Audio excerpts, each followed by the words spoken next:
దేవుని పరిశుద్ధనామ స్తోత్రములు. ప్రభువైన యేసుక్రీస్తు నామములో మీ అందరికీ శుభములు తెలియజేస్తున్నాం. యేసయ్య ఆశీర్వాద కృపా సన్నిధాన్ని కార్యక్రమానికి మీరందరూ విచ్చేసినందుకై ప్రభువైన యేసుక్రీస్తు నామములో మిమ్మల్ని అందరినీ ప్రేమతో ఆహ్వానిస్తున్నాను. ప్రభునందు ప్రియమైన దేవుని బిడ్డలారా, పరిశుద్ధ గ్రంథము నుండి రాజుల 2వ గ్రంథము 18వ అధ్యాయము 3వ వచనం ధ్యానిస్తున్నాం. మరి పాత నిబంధన గ్రంథములో 324 పేజీ నెంబర్ 324, 324 పేజీ. రాజుల 2వ గ్రంథము 18వ అధ్యాయము మరి 3వ వచనము చదువుకుంటున్నాం. తన పితరుడైన దావీదు చేసినట్లు అతడు యెహోవా దృష్టికి పూర్ణముగా నీతిని అనుసరించెను. దేవునికి మహిమ కలుగునుగాక. ప్రభునందు ప్రియమైన దేవుని బిడ్డలారా, ఈరోజు ఒక అద్భుతమైన భక్తుడు. ఆయన పేరు హిజ్కియా. ఆయన ఒక రాజుగా పరిపాలన చేశాడు. ఒక రాజ్యాన్ని పరిపాలన చేశాడు. ఒక ప్రాంతాన్ని పరిపాలన చేసిన హిజ్కియా రాజు గురించి మనం ధ్యానిస్తున్నాం. దేవునికి స్తోత్రం. అయితే యూదా ప్రాంతంలో నివసించేవాడు. ఆహాజు కుమారుడైన హిజ్కియా రాజుగా ఉన్నాడు కొంతకాలము. అయితే అతని కాలంలో ఇశ్రాయేలు దేశాన్ని హోషేయ అనే వ్యక్తి కూడా పరిపాలన చేశాడు. అయితే దేవునికి స్తోత్రం, హిజ్కియా యెరూషలేమును రాజధానిగా చేసుకుని దాదాపు 29 సంవత్సరాలు పరిపాలన చేశాడు ఒక రాజుగా. దేవునికి స్తోత్రం. అయితే తన పితరుడైన దావీదు ఆయన మహారాజు వలె యెహోవా దృష్టికి అనుకూలమైన పనులు చేశాడు. అంటే దావీదు కూడా ఒక రాజుగా పరిపాలన చేశాడు. అయితే దావీదు దేవుని యందు భయముతో, భక్తితో, విశ్వాసముతో ఆయన జీవించాడు. అంత మాత్రమే కాకుండా మోషే ధర్మశాస్త్రాన్ని అనుసరించాడు. దేవునికి మహిమ కలుగుగాక. మోషే ధర్మశాస్త్రము అనేది మనం ఒకసారి ధ్యానించినట్లయితే దేవుని యొక్క 10 ఆజ్ఞలు.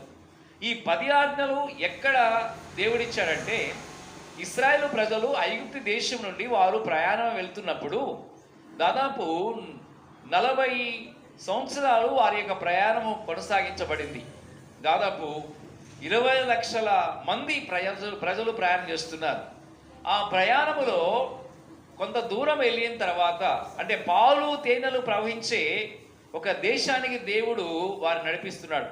అంటే ఇశ్రాయేలు ప్రజలంటే దేవుడు నమ్మిన వారు. మీరు గమనించినట్లయితే ఇశ్రాయేలు ప్రజలు ఐగుప్తు దేశంలో ఉన్నప్పుడు ఐగుప్తి ఫరో రాజు చాలా కఠినంగా ప్రవర్తించాడు.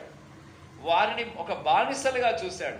వారితో చాలా భయంకరమైన పనులు చేపించాడు. అయితే వారు చాలా కష్టపడుతూ ఉన్నారు. ఇశ్రాయేల్ ప్రజలు అంటే దేవుని నమ్మిన బిడ్డలు చాలా కష్టపడుతూ ఉన్నప్పుడు వారు ఏం చేశారంటే, ఆ ఇశ్రాయేల్ ప్రజలు దేవునికి మొరపెట్టారు. హల్లెలూయా. దేవునికి ఎప్పుడైతే వారు మొరపెట్టారో వారి ప్రార్థన దేవుడు ఆలకించి మోషే గారి నాయకత్వంలో ఆ ఇశ్రాయేలు ప్రజలను ఐగుప్తు అనే దేశం నుండి బయటికి దేవుడు వారిని తీసుకొస్తాడు. వారి యొక్క ప్రయాణములో దేవుని కృప, దేవుని యొక్క వెలుగు ద్వారా దేవుడు వారిని నడిపిస్తూ ఉంటాడు. వారి ప్రయాణములో యోర్దాను నదిని దేవుడు దాటింపచేశాడు. అయితే సముద్రము ఎదురొచ్చినప్పుడు ఆ సముద్రమును కూడా దేవుడు ఏం చేశాడంటే పాయలుగా చేసి, ఒక రహదారిగా చేసి, నీళ్లు అటువైపు ఎడమవైపు కుడివైపు నిలిచే విధముగా దేవుడు ఏం చేశాడు, ఆ యొక్క సముద్రమును కూడా, సముద్రములో వారు ప్రయాణం చేయడానికి కూడా దేవుడు వారికి సహాయం చేశాడు. భయంకరమైన పరిస్థితులు ఎదుర్కొన్నారు. ఆ పరిస్థితులలో కొంతకాలము వారు ప్రయాణం చేసిన తర్వాత దేవుడు మోషేతో మాట్లాడుతున్నాడు. నీవు సీనాయి కొండ దగ్గరికి రావాలి. దేవునికి స్తోత్రం. సీనాయి అనే కొండ దగ్గరికి రావాలి. నీకు కొన్ని విషయాలు నేను చెప్పబోతున్నాను. ఎందుకంటే ఇశ్రాయేలు ప్రజలకు తెలియజేయవలసిన విషయాలు కానీ, ప్రపంచ నలుమూలల్లో ఉన్న ప్రజలందరికీ తెలియచేయవలసిన విషయాలు నీకు తెలియజేస్తాననేసి దేవుడు మోషేకు ఆజ్ఞాపించినప్పుడు, మోషే గారు దేవుని ప్రత్యక్షత కొరకు, దేవుని దర్శనం కొరకు, దేవుని యొక్క మాట కొరకు ఎదురు చూసి ఎన్ని రోజులు కనిపెట్టాడంటే 40 పగళ్ళు 40 రాత్రులు ఉపవాసముతో దేవుని సన్నిధిలో, ఎక్కడ ఒక సీనాయి అనే కొండ దగ్గర ఆయన ఏం చేశాడు, పనులన్నీ మానేసి, ప్రయాణాలు మానేసి, అన్నీ మానేసి దేవుని యొక్క మాటకు లోబడి మోషే అనే దైవజనుడు సీనాయి అనే కొండ దగ్గరికి వెళ్ళి ఆయన ఏం చేస్తున్నాడు? మెడిటేషన్ చేస్తున్నాడు. ఏం చేస్తున్నాడు? ధ్యానిస్తున్నాడు. ఆ యొక్క మెడిటేషన్లో, ఆ యొక్క ప్రార్థనలో 40 పగళ్ళు 40 రాత్రులు దేవుని సన్నిధిలో విజ్ఞాపన చేస్తున్నప్పుడు దైవ దర్శనం కలిగింది. దేవుని యొక్క ఆత్మ దిగి వచ్చింది. దేవునికి స్తోత్రం. అయితే అక్కడ ఒక రాతి పలకల పైన దేవుడు ఏం చేస్తారంటే ఆయన యొక్క చేవ్రాతతో గమనించండి, 10 ఆజ్ఞలు దేవుడు ఇచ్చాడు. 2 పలకలను దేవుడు ఏం చేశాడంటే అక్కడ దేవుని యొక్క 10 ఆజ్ఞలు ఇచ్చాడు. ఒకటి, నేను తప్ప వేరొక దేవుడు ఉండకూడదు. రెండవది, దేని రూపమైనను విగ్రహమైనను నీవు చేసుకునకూడదు. వాటికి సాగిల పడకూడదు, వాటిని పూజింపకూడదు. 3వ ఆజ్ఞ ఏంటంటే నీ దేవుడైన యెహోవా నామమును వ్యర్థముగా ఉచ్చరింపకూడదు. 4వ ఆజ్ఞ విశ్రాంతి దినమును పరిశుద్ధముగా ఆచరింపవలెను. 5వ ఆజ్ఞ నీవు దీర్ఘాయుష్యవంతుడగునట్లు నీ తల్లిని నీ తండ్రిని సన్మానించుము. 6వ ఆజ్ఞ నరహత్య చేయకూడదు. 7వ ఆజ్ఞ వ్యభిచరించకూడదు. 8వ ఆజ్ఞ దొంగిలికూడదు. 9వ ఆజ్ఞ నీ పొరుగు వాని మీద అబద్ధ సాక్ష్యము పలకకూడదు. 10వ ఆజ్ఞ నీ పొరుగు వాని దగు దేనినైనా ఆశింపకూడదనేసి దేవుడు మోషే గారికి తెలియచేశాడు. ఈ యొక్క 10 ఆజ్ఞలు తీసుకొని బయలుదేరాడు. దేవునికి స్తోత్రం. దేవుని చేవ్రాతతో ఏం చేశాడు? దేవుడు రాతి పలకల మీద ఈ యొక్క 10 ఆజ్ఞలు రాయటం జరిగింది. దేవునికి స్తోత్రం. అవి పట్టుకొని వచ్చాడు. ఆ ఆజ్ఞలు ఇశ్రాయేల్ ప్రజలందరికీ తెలియచేశాడు. గమనించండి, ఆ ఆజ్ఞలు దావీదు గారు ఆయన దేవునికి స్తోత్రం మోషే ధర్మశాస్త్రాన్ని పాటించడమే కాకుండా, దేవుని బిడ్డలారా గమనించండి, ఒక ఉన్నతమైన స్థలములను పడగొట్టించాడు. అన్య దేవతల విగ్రహములను పడగొట్టించాడు. తన పరిపాలనలో మొదటి సంవత్సరం మొదటి నెల యెహోవా మందిరాన్ని ప్రతిష్ఠించాడు. దేవునికి స్తోత్రం. అయితే అందులో ఉన్న నిషిద్ధమైన వస్తువులు, విగ్రహాలు కెద్రోను వాగులో పారవేయించాడు. యెహోవా మందిరములో దేవుని సేవ క్రమముగా జరగాలనేసి రాజు ప్రజలు మిక్కిలి సంతోషించాలని దేవుని చిత్తమైన పరిపాలన జరిగించినట్లుగా మనం చూస్తున్నాం. దేవునికి స్తోత్రం. మీరు గమనించినట్లయితే అక్కడ దేవుని బిడ్డలారా ఒక పస్కా పండుగను కూడా అక్కడ ఏర్పాటు చేయడం జరిగింది. అయితే ఆ యొక్క ప్రాంతంలో ఉన్న ప్రజలందరికీ ఒక ఆహ్వానాన్ని రాజుగారు తెలియచేశాడు. దేవునికి స్తోత్రం. దావీదు సొలొమోను కాలములో తర్వాత పస్కా పండగ ఇంత గొప్పగా జరగలేదు. 7 రోజులు ఒక పస్కా పండగ దేవుడు ఏర్పాటు చేశాడు.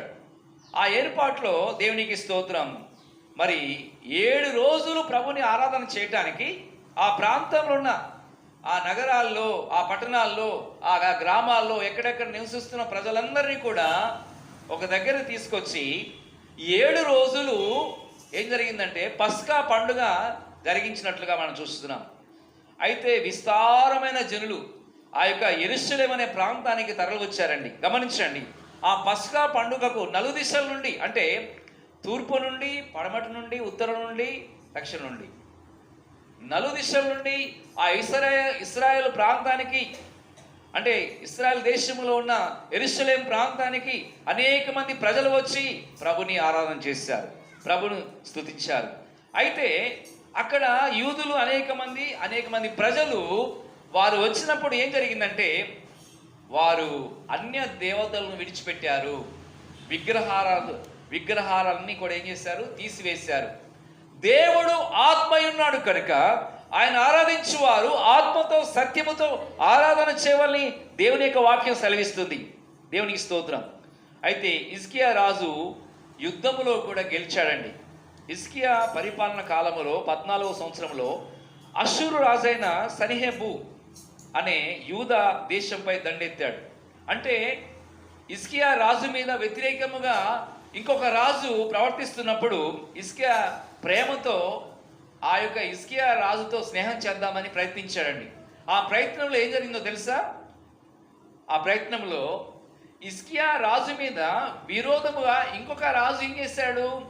ఆయన మీద యుద్ధం చేయటానికి వస్తున్నప్పుడు ఆ వార్త ఆయనకు అందింది. వెంటనే హిజ్కియా ఏం చేశాడంటే 60 మణుగుల బంగారం ఇచ్చాడు ఆయనకి గిఫ్ట్గా. ఎంత అండి? 60 మణుగుల బంగారం ఇచ్చాడు. 600 మణుగుల వెండి పంపించాడండి. అతనితో స్నేహం చేద్దామని, యుద్ధం అనేది వద్దని, ప్రజలు శాంతియుతంగా ఉండాలి. యుద్ధం జరిగితే ఏమవుతుంది?